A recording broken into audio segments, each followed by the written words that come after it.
Hi, welcome to Brown Girl Book Lover. I'm Leslie Ann Murray. Today we have Beth Nguyen, and we're talking about her memoir, Owners of a Lonely Heart. Beth, welcome to Brown Girl Book Lover.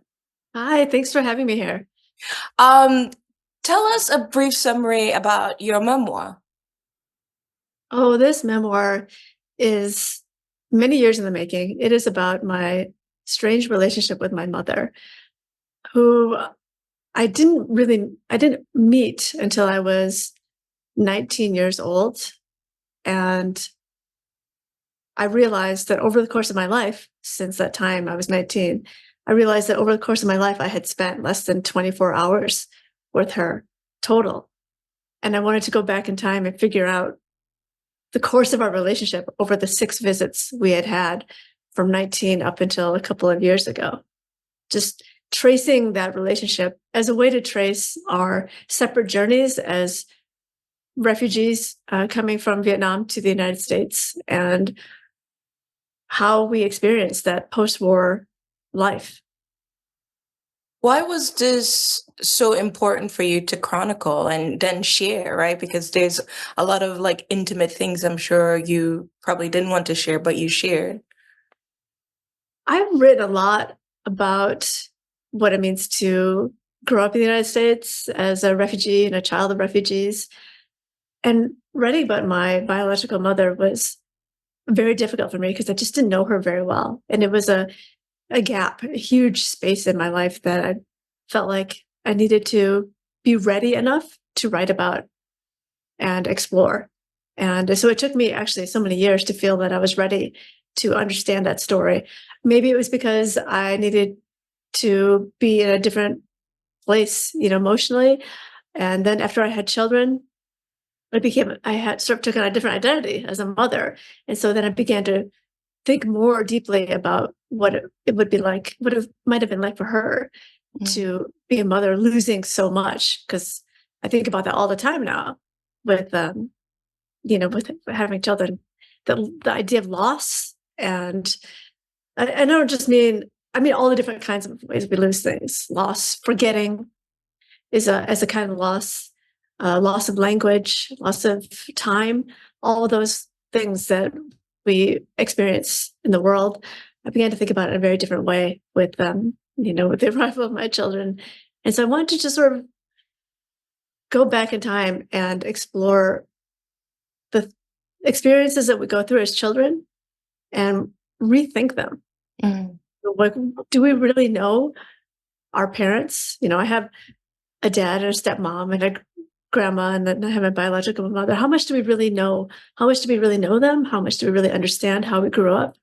And so for me, writing nonfiction is about looking back and trying to re-understand what we thought we knew. Mm.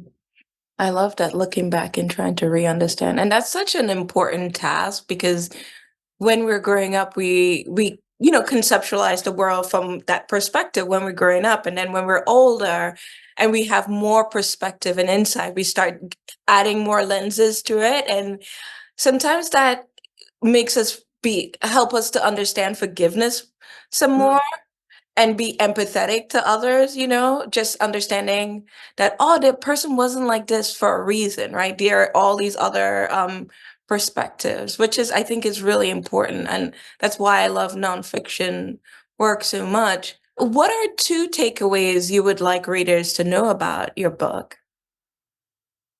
Oh yeah. So one thing that I am really fascinated with and interested in is the Gen X experience. Mm.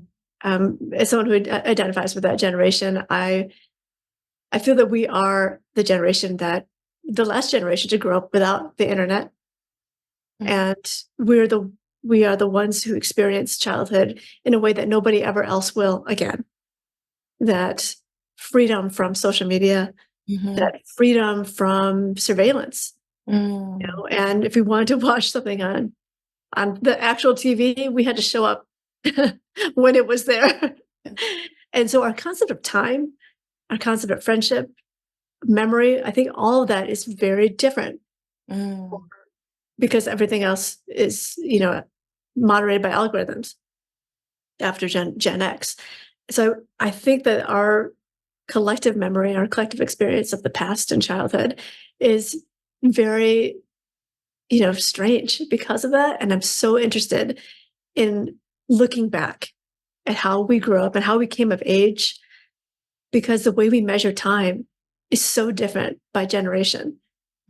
And I kind of love that. I love the strangeness of, the landline telephone, or the strangeness of life before email, and how distance and time and communication, all those things worked.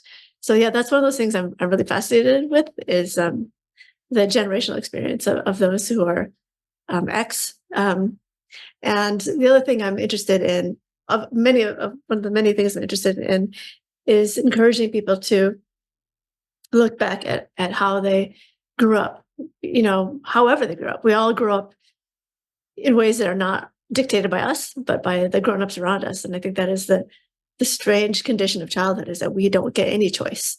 Yeah. We don't choose how, when, where, anything about being born or being raised. But we do have to reckon with it our Mhm. whole lives. And I think that is actually our human task, is to look back at the choices that were not ours, but that made us, and think about all the political and social constructs and contexts during those times, and try to, have some understanding, even when it's really hard, for the people who, tried their best, Mm. or maybe failed us, or maybe, held us up. And I really do think that reading, because I feel this way all the time, that reading makes us better, more interesting people.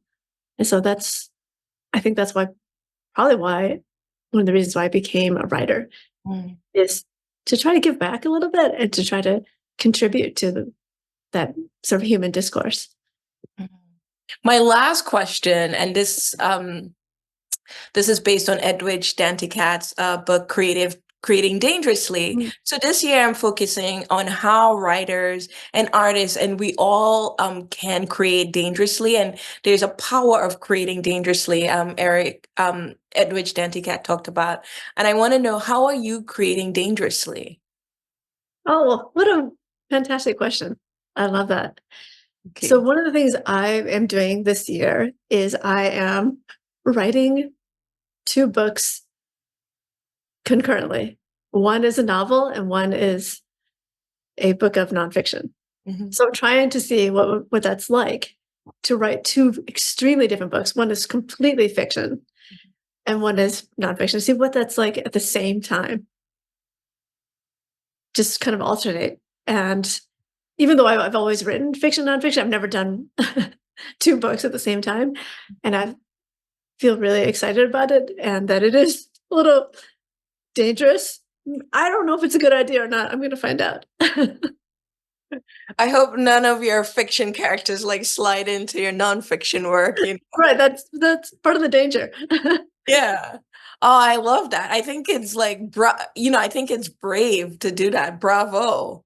And just to have Well, two we'll see. different worlds in your head. Yes, yes.